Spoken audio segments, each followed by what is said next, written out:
Hello YouTube, this is Tricotron, back with another game introduction. This game is called Eufloria. You can get it off Steam. It's relatively inexpensive. There are several modes. You can do play the main game, and that gets you into different skirmishes.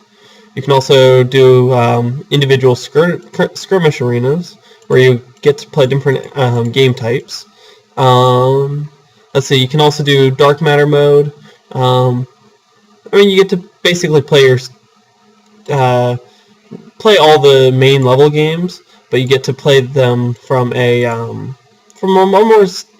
whole. You have to conquer everything as opposed to just conquering the main game's objectives.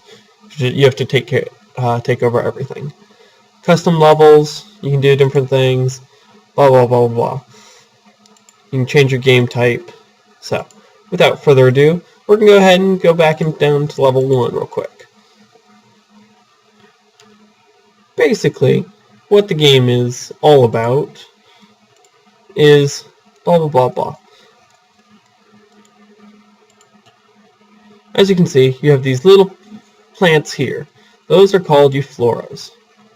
Now, let's see. The way you select them is you right-click, and then you left-click on the you right-click the planet that you are. You right-click the planet you have people at, say this one now, and then you left-click the planet that you want them to go to. Now, of course, you have to. Let's see. As you can see, we've got more people. So, at this point, you see how you can control as you move it forward. If you right-click, you can right-click exactly how many you want. However, if you do this, you can actually select roughly the number that you want. So let's say we have everyone. Let's send them to this next area. Now, each one of them has different stats, but we'll be able to get into that later. As you can see, it takes 10 seedlings to create a Dyson tree. Now, Dyson trees, as you can see over here, the Dyson trees are kind of, they're what creates more troops. Now, as you can see, first of our troops has already arrived. Now, as you can see, more are growing as we speak. Now, as time goes on, this tree actually gets bigger. Therefore, it can actually produce more seedlings faster. So, as you can see, we've got the bar right here, which tells us exactly how many trees how many seedlings we have. When you hit 10 seedlings, you can move on.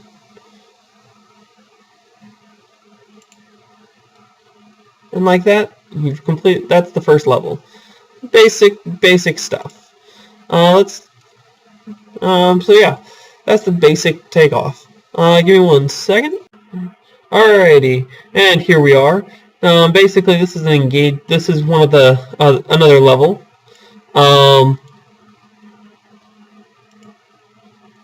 Basically, what's going on is you take control. Now, like I said earlier, different places have different powers: energy, strength, and speed.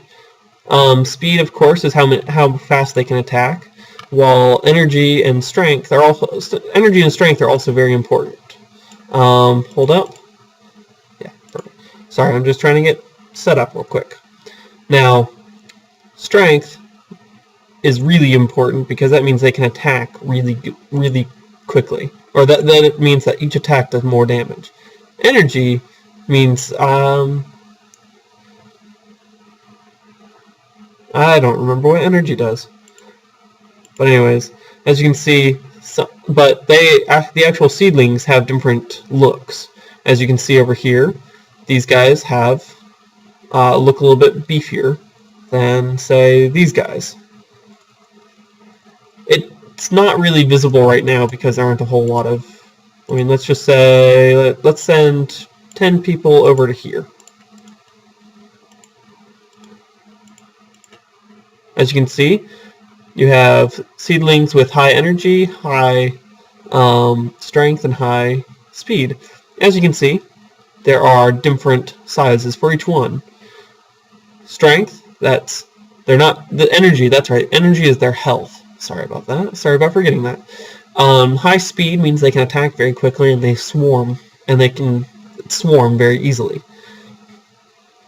High strength, however, high strength allows them to do a lot of damage but doesn't give them a whole lot of health. High energy gives them a lot of health, and basically you just try and find a place with the most number of everything. And as you can see, this group of seedlings and this group of seedlings are produced, and they look different for each group. As it seems, these two groups here will look about the same. So let's go ahead and create more. As you can see, you can only have up to 4 trees on this planet. While some other planets, not any that we have right here, some planets can only actually have, some can only have 2 trees, some can only have 1 tree. And it's all about managing your number of saplings or seedlings from one place to another. And of course, you do want to start at your more powerful people.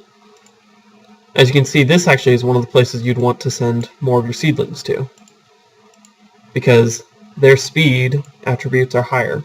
If you take a look here, from here, this is kind of the base tree, where everything's about the same strength, and poof, this place actually is more powerful. Which is why you would actually want to send most of your seedlings here to start with. At least initially. But then as you move on, as you can see, there's already troops attacking this place. Now, there's one here still. The others kind of retreated up. There's another one, whatever. But as you can see, they have an actual ring of area that they can actually be flying in. And they have a big giant gray for an area that they can fly to.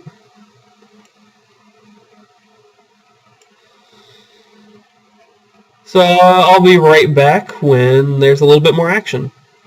Alright, and we're back, and there's already a bit more action.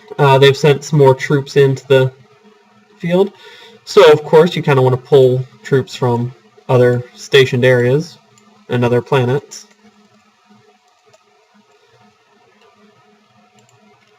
And as you can see 25 enemies are here, and there are 13 seedlings of mine here.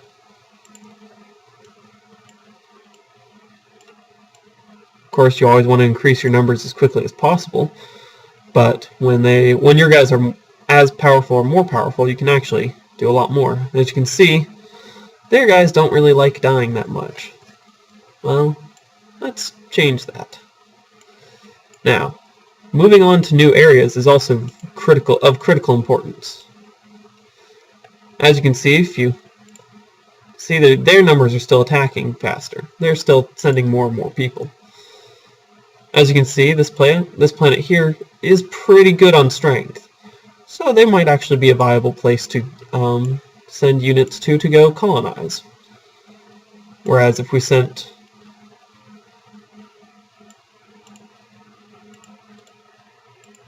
say another person over here to this colony, you might get a different result. As you can see, there's actually an enemy planet here. So we're going to go ahead and send some troops there. And as you can see, they've actually killed off the tree over here. They went ahead and killed the tree. Now, the planet can be re-colonized. So that's not really a big thing to worry about. Here, however, they produce high energy and high speed troops without a whole lot of strength, which is why they're harder to kill when we've been fighting them. Alright, well, I'll come back when we've gotten a little bit more of this under control. Alright, we're back. Not a whole lot has changed. They have a good number of people attacking this planet. Core energy. Core energy is what's really important. As you can see, you have to first kill off the tree. Once you kill off, basically you're just trying to kill the tree. Once you kill the tree, you can attack the core. Now, the core is what is actually about the planet's loyalty. Now, the more saplings you have on a planet, and the more trees you have on a planet, the stronger your core energy is. As you can see, the core energies for these guys are already pretty high up there. These guys, not as much, or it's already starting to rebuild. At this point, this planet has become ours already, because we attacked their core energies. Now, of course, you always want to send troops as quickly as possible to the new planets. And I'll come back when I've found some more people to go up against. Alright, as you can see, we've found a few other pretty powerful planets. Now, what's good to say is there are actually different colors here. There's green, there's gray, there's eventually purple. Different colors battle each other as well. Now, it's important to note that once your population has hit a certain amount on a planet, once a planet has hit a certain population, their own trees no longer produce more seedlings, because it just ends up not being necessary. However, this does, however, change the matter about other planets. This is why you want to send seedlings away from the planets that are extremely good and valuable. You want to send them to less powerful planets. Now, some planets, as you can see this gray ring, some planets have very, very long range. This planet has an extremely long range, whereas this planet here, or even in this planet, which have basically as big or bigger in size than this other planet, their sphere of range to travel to is very minimal. Now, as you can see, you can tell whether you can get to that planet by a green line. However, a red line will appear, as you can see here. A red line will appear if you can't return. Basically saying, oh yeah, that's going to be a suicide trip.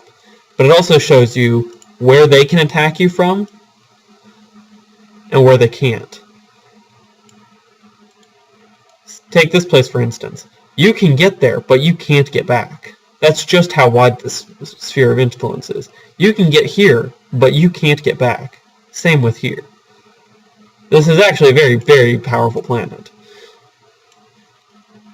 Now, as you can see, the green is actually going in and actually taking over many of the planets, which is why you really want to send all of your troops to one or two individual powerful planets and basically build them up individually.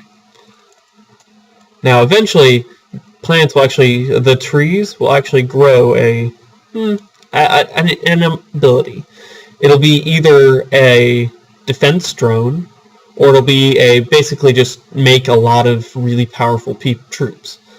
I generally go for the ability of, but we'll discuss that later. But anyways, now it's time for the battle. As you can see, you move them all in, and you can left click and drag to select more and more troops. You can also right click to go individually, but let's not worry about that right now. Now, as you can see, the core energy of this planet went very quickly down and used troops to immediately create 3 trees, which is very effective. This is why sometimes you won't want to use all your troops, so let's just say 110 or so. Or exactly, whatever.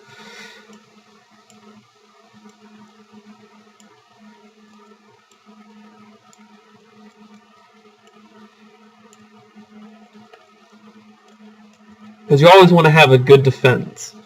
Now, as you can see, the core energy, or the enemies and my troops are pretty high in number for both of them.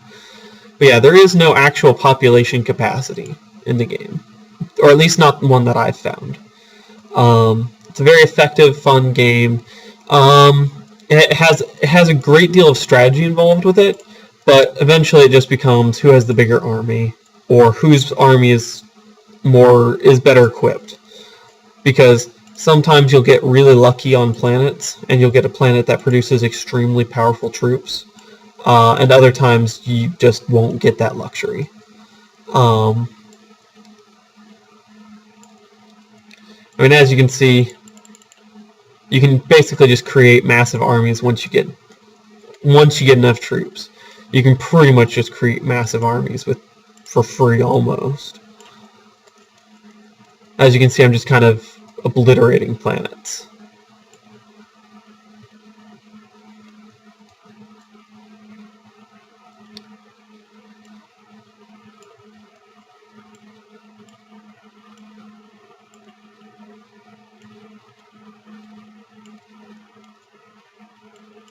But yeah, as you can see, I've already taken over this planet. And there's no real need to go finish these guys off. So yeah. But yeah, no, this is Eufloria. If you think I should make more of these types of videos, this, I don't even know what level this is, but yeah, this is Eufloria. It's basically a strategy pixelated game, because they're essentially pixels on a screen. I mean, they are, but they all have their own different stats. Each individual one has the stats from their own planet, because they also take on the stats from the planet they were born in.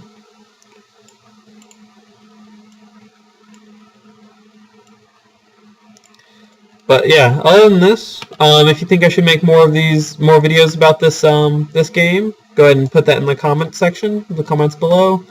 Other than that, if you think that there's anything that I left out, feel free to comment on it. I do enjoy your feedback. So other than that, have a good day.